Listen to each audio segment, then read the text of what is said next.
Good afternoon, everyone. My name is Pavlina, and I'm the co-founder of ChainComply. And today we will talk about crypto compliance. I'd like to get started by introducing you to John. John likes crypto. He likes to invest here and there.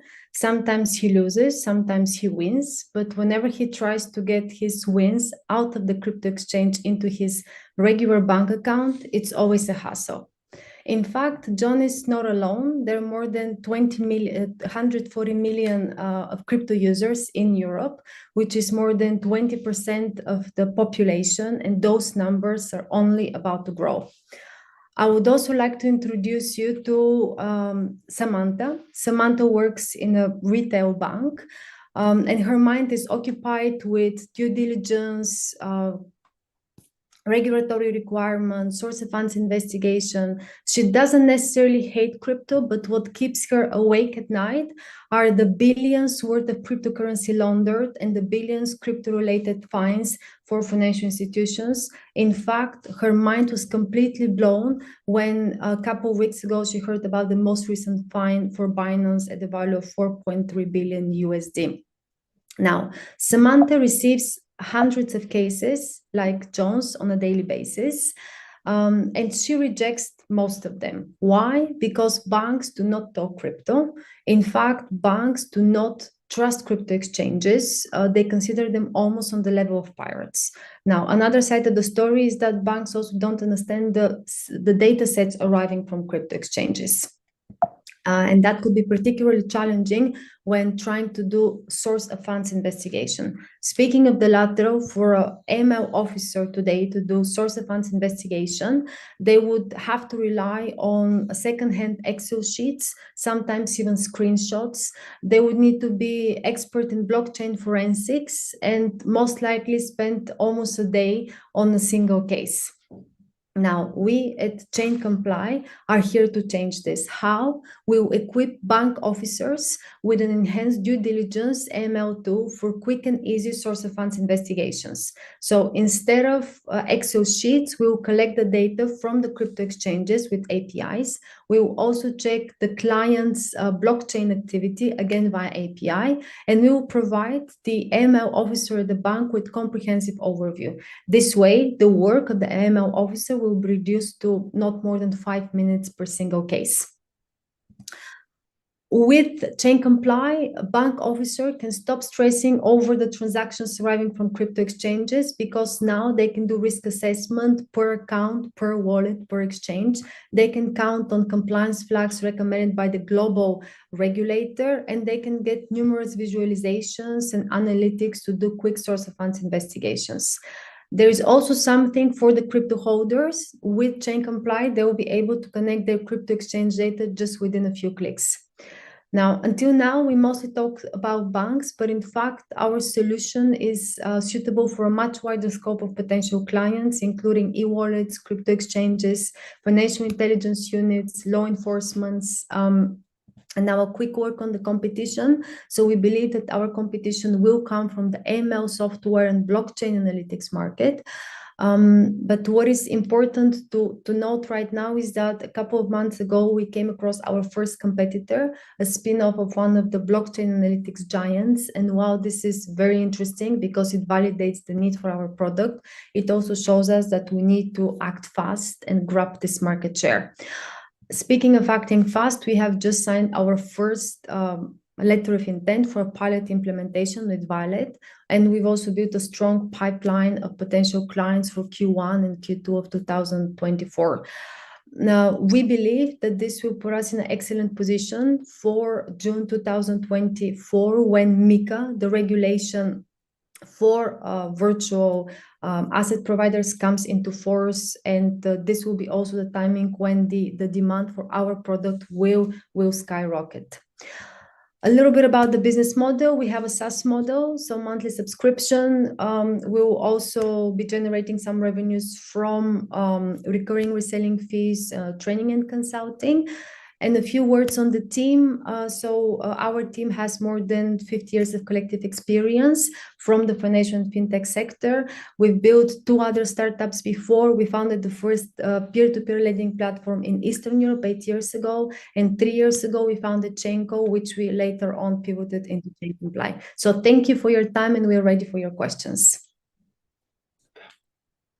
Thank you very much, Paulina. That was just right on time. Good timing, no? Yeah, perfect timing. A lot of practice. Okay, let's hand over back to the judges. Thanks for the pitch. Very interesting. So you said there's an issue of trust in the system as well, right? So why would banks trust you? I would like to invite my co-founder Łukasz to answer this question. Yeah, it's a good question. The thing is that they don't have much options right now. So it's the data sets that they will need to get used to are completely external to their core activity. So there will be a problem of trust. Like, how do we get like let's say we have the same problem like trust like Chainalysis has, because we need to have the data proven. At the same time, we are data visualization. So there's data coming in, and as soon as we can reconcile and show them that we do visualize the totality of the data, and we use the tools that are certified, we think we can win their trust. The traditional banks maybe will be not our first clients. We aim for neobanks, EMIs, e-wallets, also crypto exchanges themselves. So that indeed there will be some way to get trust. Banks are not so easy to trust, especially startups. We know it very well because we both come from the banking world. So as Łukasz said, indeed, they would not be our first client. Great. I have one follow-up question, and that is there any legal liability for providing the data? Because, for example, I believe Chainalysis was sued recently for providing something. So have you looked at that risk? So the data sets are imperfect. We are actually integrating outcomes of blockchain scanning from Chainalysis or any tool that the client selects. So we even rely on that data, and yeah, it's a complex system right now. There's no alternatives, so we work what we have, and I think Mika is pushing everyone to work with those tools. Like Mika was approved, these entities have to coexist with banks. So I think those little things will smooth out in the next years, but right now we just have to work with what we have, I think. But indeed, also finally, we're there to visualize the data. So yes, the data is imperfect, and we cannot really take responsibility for the data itself, because our job is to visualize it and to present it. Okay, great clarification. Thank you.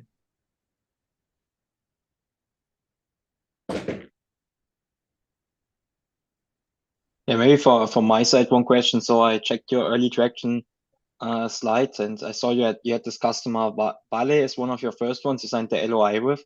But I'm wondering, like, how many leads did you engage here, and like what has been the feedback of this solution so far? As you mentioned, it's hard to convince these neobanks of your solution. So I'm just wondering, like, how many have you spoken with? What's the success rate there? So we speak to many. The problem is that we still don't have a product ready, and we are an unfunded startup. So sometimes when they hear about our stage of development, the banks just walk away. They don't want to meet us. We have more success with EMIs. So these are companies who are working with VASPs. And we have the first client, but also maybe a second client is already, like, let's say, half ready. Almost ready. So we are at the beginning of this journey. We cannot say that we have like banks rolling up to buy right now. When we talk to banks, they say basically that they will wait until regulator will tell them what to do, and when Mika goes live.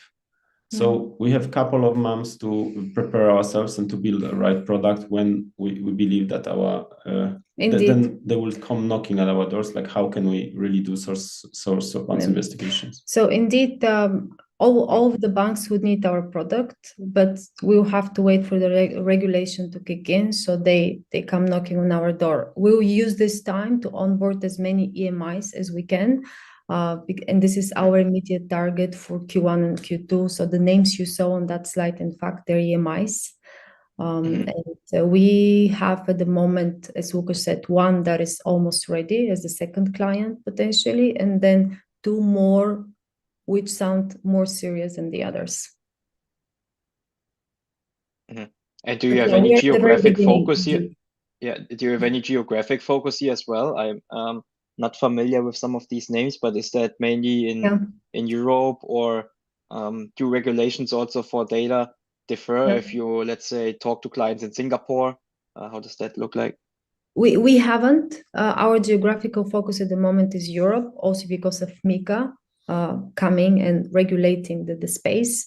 We recently, for example, attended some events in the UK, and in fact, there things are happening a bit slower just because they don't have MiCA. They have their own regulations, so it's a more complicated story.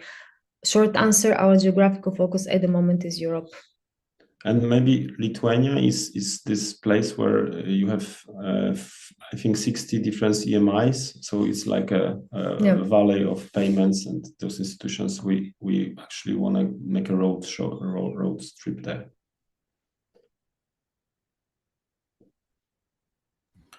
Thanks for the presentation. Can you shine a bit of light on the technology? What are you using?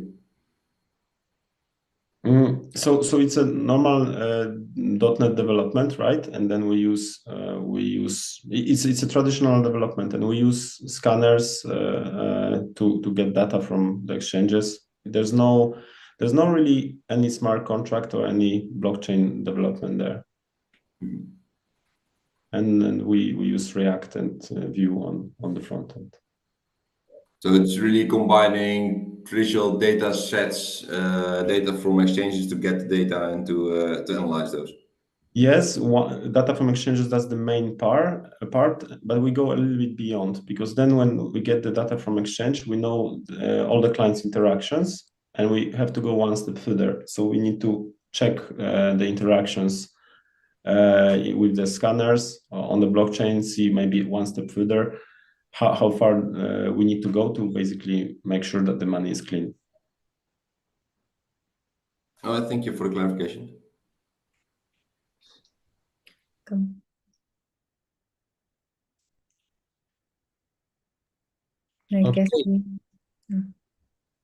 I think that were all the question. There's one question in the chat, but I think it's my hard to answer in 30 seconds, but maybe you can give it a try. They're asking if it will be hard to scale. So maybe just a short sentence on what's your plan on that? Actually, hard to scale in terms of our startup is resources, or in terms of the market itself, because as we said, from a business development point of view, once MiCA comes into place, every financial institution will need our tools. So from that point of view, we're focusing now on the EMIs until June of 2024, and then expanding our business development strategy to the larger banks. Maybe from the product, I would say that our solution is really doesn't need to be integrated with anything at the bank side. That's a big win. We just sit at the back. When they have a problem with enhanced due diligence, they go into our tool, which is a cloud-based solution. So it's a completely third-party tool that can be really super easy sell to banks, because that's the biggest worry. How much do we have to integrate? Yeah, so the tool would obviously require some configuration, for example, on the policies or on the red flags. But other than that, it's a service you subscribe to, so there is no integration needed. So from that point of view, the product is very scalable. We can sell the subscription to as many different companies as we would like to.